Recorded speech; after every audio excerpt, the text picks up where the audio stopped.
Hi hello friends, welcome back to our channel. Karna ಧಾರಾವಾಹಿಯ ಒಂದು super duper ಸಂಚಿಕೆ ನೋಡ್ಕೊಂಬರೋಣ.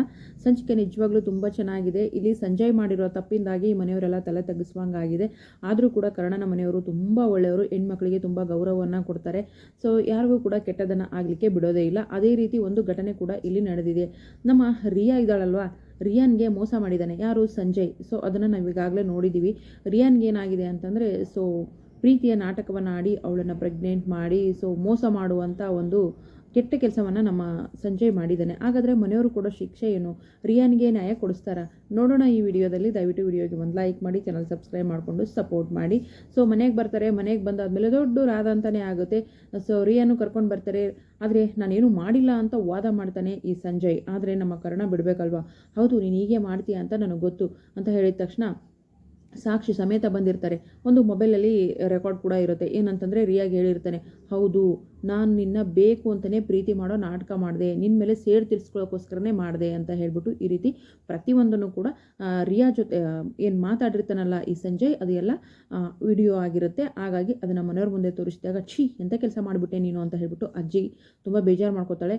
ಬಟ್ ಈ ರಮೇಶ ಮಾತ್ರ ಗುರ್ರು ಅಂತ ಹಿಂಗೆ ಒಂದೇ ಸಮ ವಾರೆಗಣ್ಣಿಂದ ನೋಡ್ತಾ ಇರ್ತಾನೆ. ಅವ್ರ ಅಮ್ಮನಿಗೂ ತುಂಬ ಬೇಜಾರಾಗ್ತಿರುತ್ತೆ. ಸೊ ಈ ಕಡೆ ನೀನು ಈಗಿಂದೀಗಲೇ ರಿಯಾ ಕತ್ಗೆ ತಾಳಿ ಕಟ್ಟಬೇಕು ಅಂತ ಹೇಳ್ತಾರೆ ಕರ್ಣ ಅವರು. ಈಗಿಂದೀಗಲೇನಾ, ಏನು ಮಾಡಲಿ ಹೆಂಗೆ ತಪ್ಪಿಸ್ಕೊಳ್ಳಿ ನಾನು, ಪ್ರತಿಯೊಂದನ್ನು ಇವನು ಪ್ರೂಫ್ ಸಮೇತ ಬಂದಿದ್ದಾನಲ್ಲ ಅಂತ ಹೇಳ್ಬಿಟ್ಟು ಸಂಜಯ್ಗೂ ತುಂಬ ಕೋಪ ಬರ್ತಾ ಇರುತ್ತೆ. ಆದರೆ ಈಗಿಂದೀಗಲೇನಾ, ಅದೇಗಾಗುತ್ತೆ.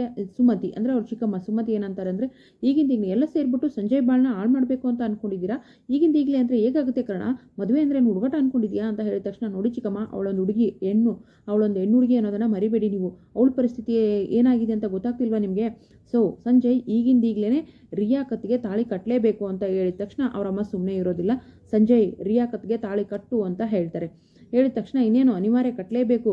ಏನು ಮಾಡ್ತಾನೆ, ಕೋಪದಿಂದ ಹಂಗೆ ಗುರಾಯಿಸ್ಕೊಂಡು ತಾಳಿ ಕಟ್ತಾನೆ. ಇನ್ನು ಮನೆ ಸೊಸೆಗೆ ಆರತಿ ಮಾಡಿ ಮನೆ ತುಂಬಿಸ್ಕೊಳ್ಳಿ ಅಂತ ಅಜ್ಜಿ ಹೇಳ್ತಾಳೆ. ನಿಧಿ ಅಂತ ಹೇಳ್ತಾರೆ. ನಿಧಿ ಇದ್ದ ಆರತಿ ತೊಗೊಂಡು ಬರ್ತಾಳೆ. ಏನು ಆರತಿ ಮಾಡ್ತಾ ಇರ್ತಾರೆ. ಆ ಸಂಜಯ್ ಏನು ಮಾಡ್ತಾನೆ, ಪಟ್ ಅಂತ ಆರತಿ ಹೊಡೆದು ಬಿಡ್ತಾನೆ. ಹೊಡೆದ ತಕ್ಷಣ ಅದು ಚೆಲ್ಲುತ್ತೆ ಅಲ್ವಾ, ಚೆಲ್ಲಿದ ತಕ್ಷಣ ರಿಯಾ ಹಣೆಗೆ ಹೋಗಿ ಕುಂಕುಮ ಎಲ್ಲ ಹತ್ಕೊಳ್ಳುತ್ತೆ. ಹಿಂಗೆ ನೋಡ್ತಾಳೆ ರಿಯಾ.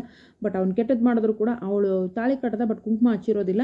ಆ ಆರತಿಲಿರೋ ಕುಂಕುಮ ಹೋಗಿ ಅವಳ ಹಣೆಗೆ ಕೂಡುತ್ತೆ. ಅದು ಒಂದು ಖುಷಿ ವಿಚಾರ. ಆದರೆ ಬರಬರಾ ಅಂತ ಹೇಳ್ಬಿಟ್ಟು ಮೆಟ್ಲನ್ನು ಹತ್ಕೊಂಡು ಹೋಗ್ಬಿಡ್ತಾನೆ. ಯಾಕಂದರೆ ಕೋಪ ಬಂದಿರುತ್ತೆ ಅವನಿಗೆ. ಇಷ್ಟಕ್ಕೆಲ್ಲ ಕಾರಣ ಕರ್ಣನೇ. ಕರ್ಣ ನಿನ್ನ ಮಾತ್ರ ಸುಮ್ಮನೆ ಬಿಡೋದಿಲ್ಲ ಅನ್ನೋ ಥರ ಅಲ್ಲಿ ಮಸಿತಾ ಇರ್ತಾನೆ. ಪಾಪ ಕರ್ಣಂದು ಏನೂ ತಪ್ಪೇ ಇಲ್ಲ ಇಲ್ಲಿ.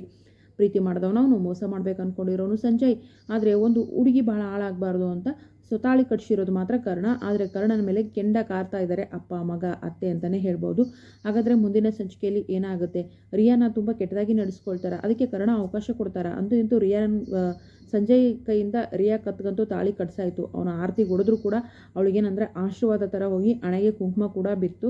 ಸೊ ಮುಂದೆ ಏನಾಗ್ಬೋದು, ಇದ್ರ ಪರಿಣಾಮ ಕರ್ಣನ ಮೇಲೆ ಎಫೆಕ್ಟ್ ಆಗುತ್ತಾ, ಸಂಜಯ್ ಸುಮ್ಮನೆ ಬಿಡ್ತಾನ ಸೇಡ್ ತಿರ್ಸ್ಕೊಳ್ಳದೆ, ಎಲ್ಲವನ್ನು ಮುಂದಿನ ಸಂಚಿಕೆಯಲ್ಲಿ ಕಾದು ನೋಡೋಣ. ವಿಡಿಯೋಗೆ ಒಂದು ಲೈಕ್ ಮಾಡಿ, ಚಾನಲ್ ಸಬ್ಸ್ಕ್ರೈಬ್ ಮಾಡ್ಕೊಂಡು ದಯವಿಟ್ಟು ಸಪೋರ್ಟ್ ಮಾಡಿ. Thank you so much. Bye.